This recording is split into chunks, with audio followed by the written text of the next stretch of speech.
Транспарентен, отчетен, отворен и правичен е буџетот на општината, покажуваат добиените резултати од Сдруженијето за истражување и анализи ЗМАј, кое веќе трета година поред го мери транспарентниот степен до кој е познат буџетскиот процес во јавноста, можноста граѓаните да бидат вклучени во буџетскиот процес изразувајќи го своето мислење и презентирањето на резултатите од работата на локалната власт пред граѓаните.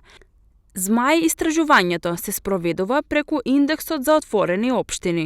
кој е индикатор што го оценува процесот на буџетирање на една општина на скала од 0 до 100 во време трајање од една година.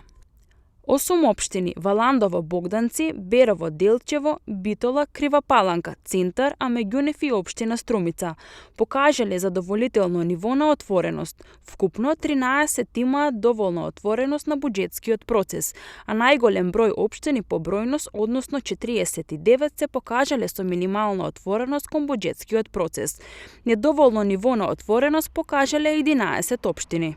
Со оваа спроведена анализа се укажува на фактот дека минатата година најголемиот број од општините имале минимална отвореност кон граѓаните, кога станува збор за општинскиот буџет, а од друга страна пак веќе постоечките стандарди за отвореност налагаат дека општината треба да има минимален индекс од најмалку 61, со цел да го достигне задоволителното ниво на отвореност.